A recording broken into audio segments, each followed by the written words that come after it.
Just be glad for all you have that's in today. Hey everyone, Connie here, and welcome to my blind reaction to High Score Girl, episode 10. So yeah, I am recording this on Tuesday, if you care. You're not seeing this until Sunday, obviously. But I'm excited to get into the last few episodes of this. Because the last episode, we really got confirmation that both Ono and our main character have feelings for each other. And they even held hands. It's really getting into that in the end here.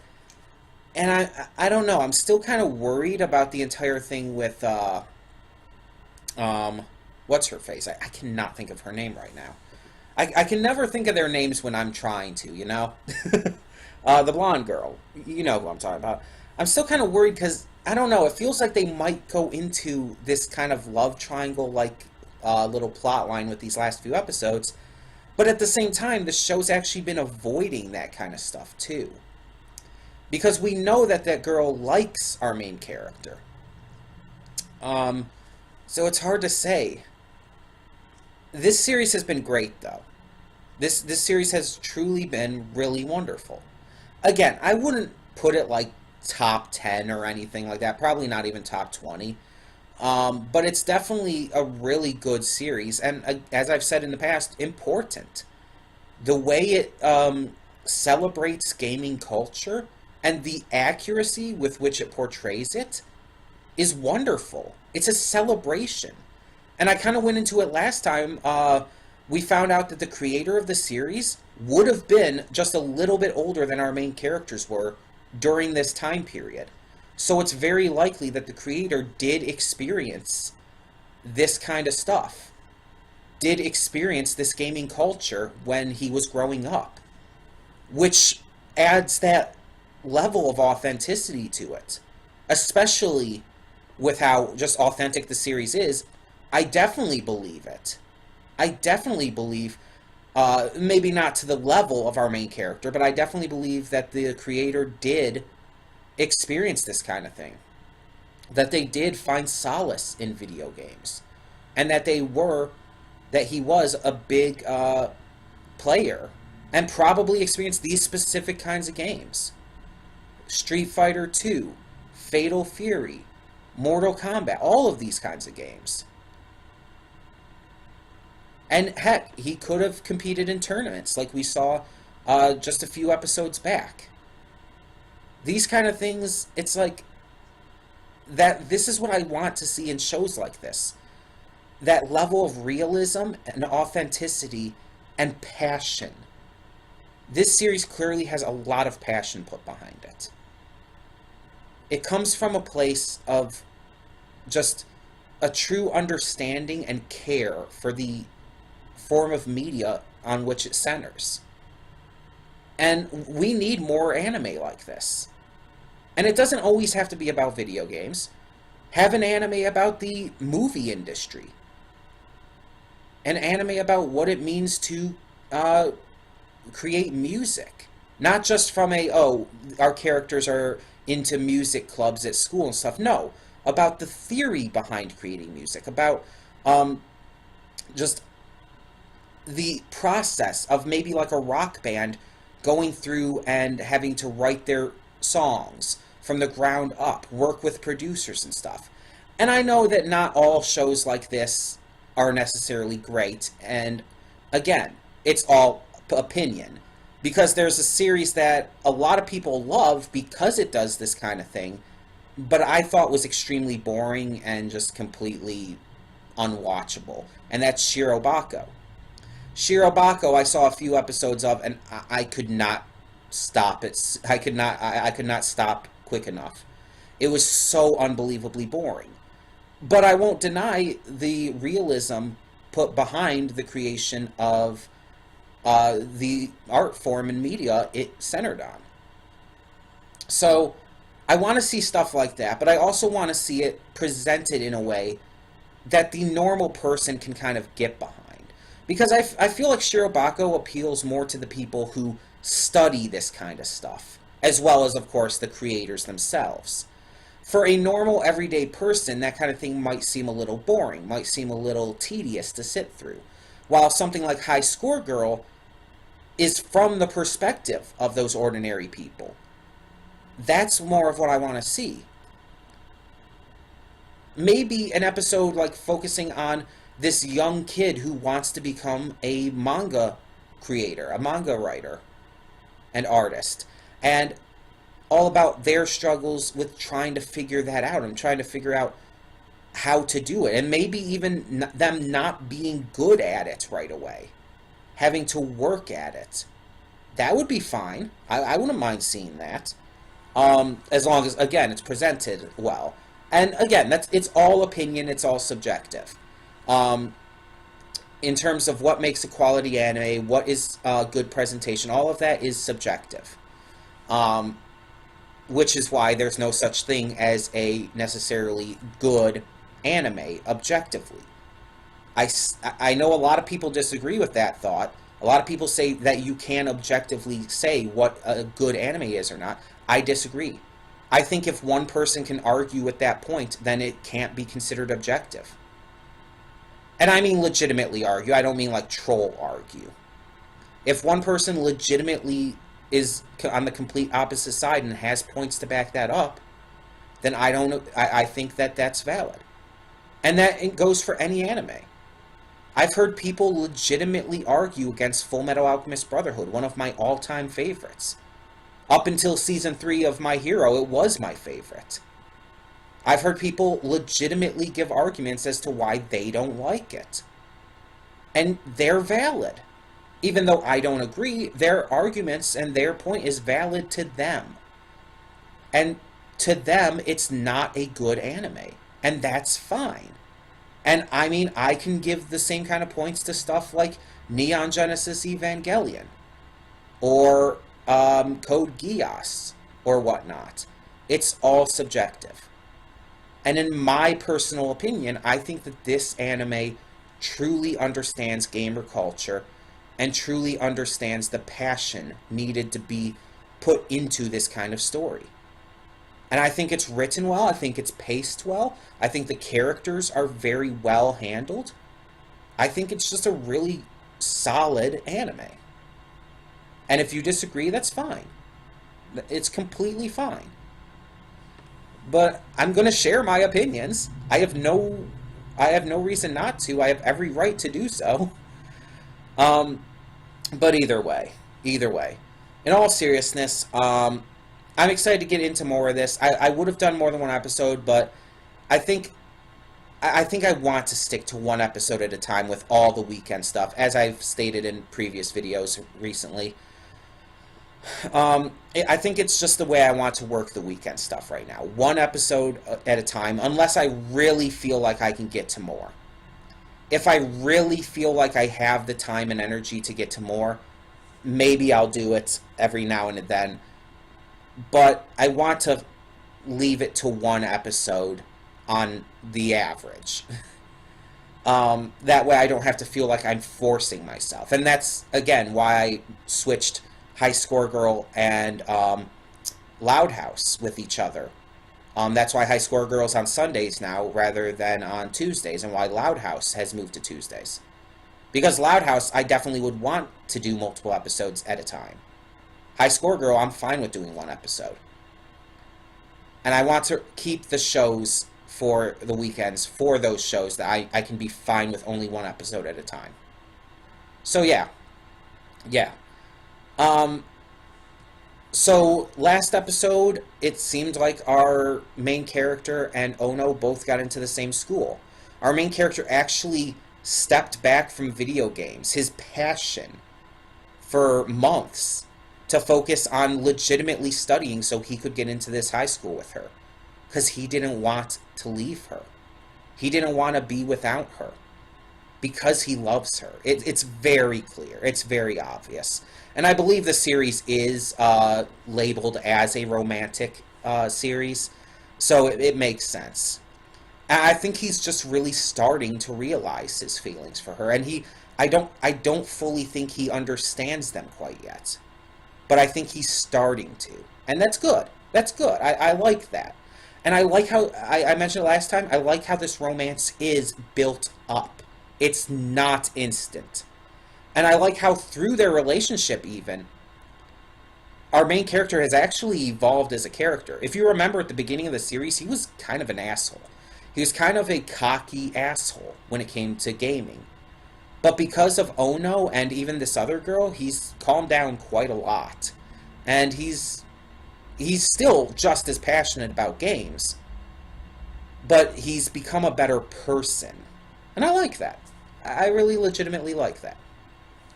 But we're going to get this started because it is starting to get late. It's 6:30, but I have to keep in mind when my father and brother get home, as well as I have to keep in mind editing and everything for today that I still have to do with Loud House. So let's get on with this.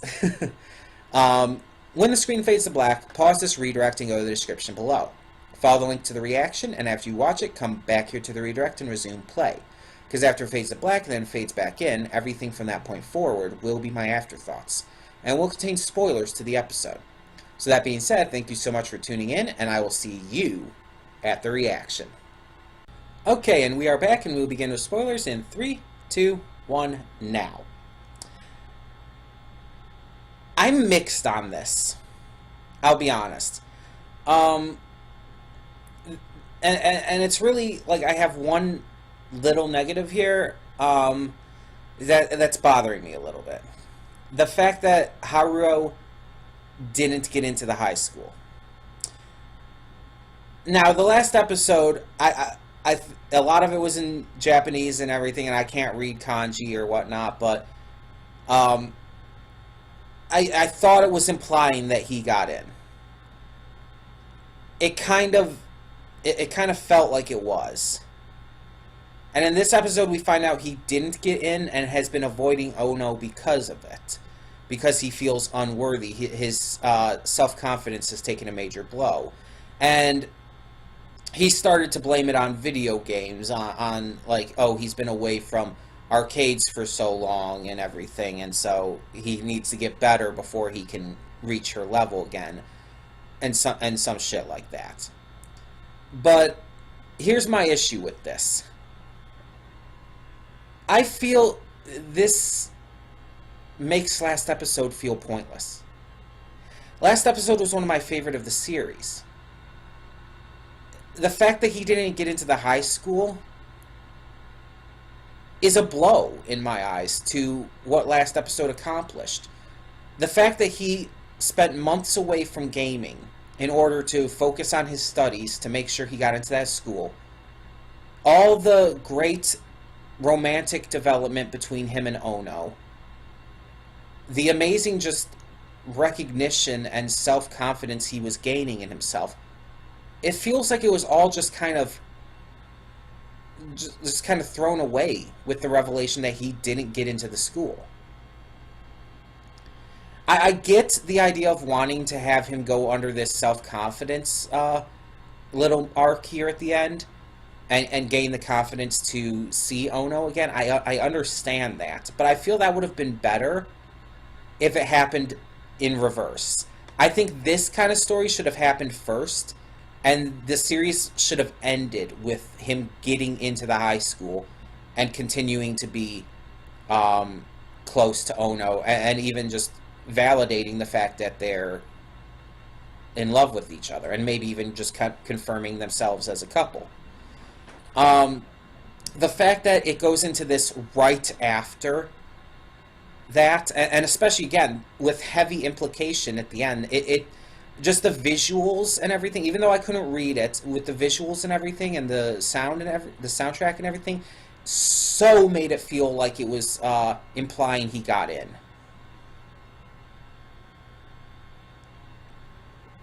And again, him not getting in kind of hurts the overall feeling of last episode. Because of all that effort and time and focus and character growth and everything, him getting in just would have been too perfect. And it would have just made sense in terms of the progression of the story. The fact that he didn't actually, in my eyes, isn't a logical step to take. and it feels like it was kind of forced to just go through this little story arc here. And don't get me wrong. Don't get me wrong. It's very realistic for you to study your ass off and still fail at something. I've been there. I mean, I've always been terrible when it came to schooling. There have been a couple subjects, a couple classes I've been really good at, but for the most part, especially when it comes to math, I've always been absolutely terrible. And it's not that I wasn't trying. I tried my hardest. I studied as hard as I possibly could. My mind would not grasp the concepts. I could not understand it. Other people tried to help me, and it didn't do anything. It didn't help. And it's like, it's very realistic and possible to study your ass off and still fail. But the thing is, with a piece of media, especially a show like this, doing this in here, even though it's realistic, goes against the just overall tone and feeling of the series. Especially because of what we saw him go through. Everything was clearly working its way to him getting into that school. It was all heavily implied that he was going to get in. Like, everything in the writing and in... It makes no sense for the story for him to have not gotten in. I just don't see how this works here. And I'll admit, a little bit of this comes from the fact that, yes, I am extremely supportive of him and Ono being together. And I'm really upset that it happened, because I'm upset that it caused them to kind of fall apart a little bit. But I think that's reasonable, because they already kind of did this. The show already kind of did the entire idea of these two having to rekindle their friendship with each other. And they did. They very much did. And then just like a couple episodes later, all of a sudden it's broken again. It just feels like they're retreading ground. It feels like it just doesn't feel right in terms of how it's being handled.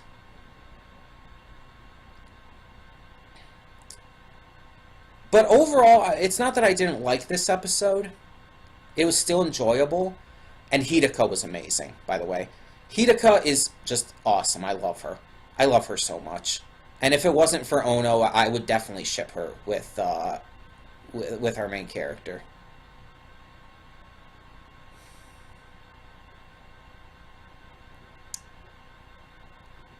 But just the fact that Haruo didn't get in upsets me.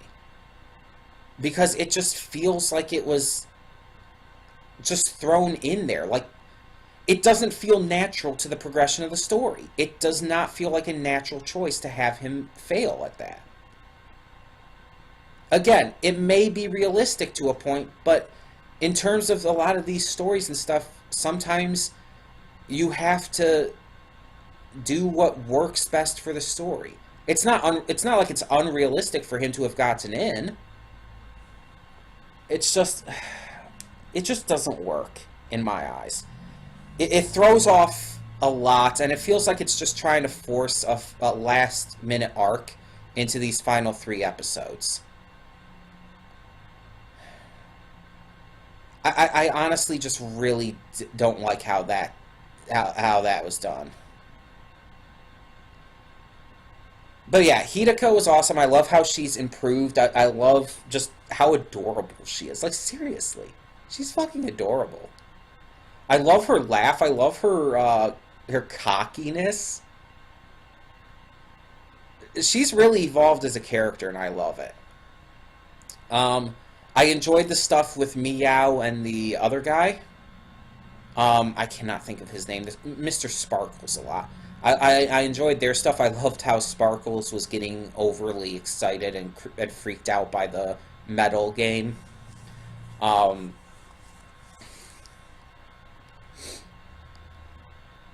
It was funny. And don't get me wrong, I do like the idea of a self-confidence issue story. Like, just the idea of that isn't bad. It's just the fact that it was done at this point. And the arc, the character arc with him here, Haruo, I forgot his name for a second again. This character arc with Haruo having to go through these self-confidence issues, it's not a bad idea. It's not a bad character arc to do for his character specifically. It's just bad timing. In terms of the pacing of the show, again, the writing, how the story was going with last episode, it doesn't work or make sense to have it happen here. Again, if this had happened before the entire high school entrance exam part, it would have worked fine. It would have been great. But to have it happen after just feels off. It just feels really wrong.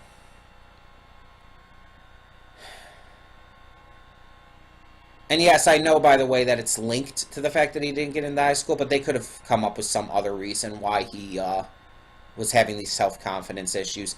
I mean, just the idea that he had been, that he had maybe took so long away from gaming that he had the self-confidence issues. I don't know. Just something could have been done. Something could have been done. The way this was handled just doesn't work, and it just feels completely forced and out of place. But again, like I said, this episode wasn't, like, bad. It's just, like, that part really annoys me. The episode itself was enjoyable and fun, and I liked the characters. I loved Hidaka. I enjoyed getting to see Hidaka whooping Haruo's ass at all these different games. It was fun and enjoyable. And just, yeah, I just had a lot of fun with the episode. But again, that part was just lingering in my mind throughout the entire time, and it did overall, like, affect my enjoyment of it to a degree. But it wasn't a bad episode. It's just my enjoyment of it and everything was affected by that really poor decision they made. It invalidates so much. It hurts so much that the last episode worked to build up. Either way, tell me in the comments below what you thought of this episode of High Score Girl. And thank you so much for tuning in. For now, I'm Connie and I'm signing off. See y'all next time. And though you've come through many obstacles,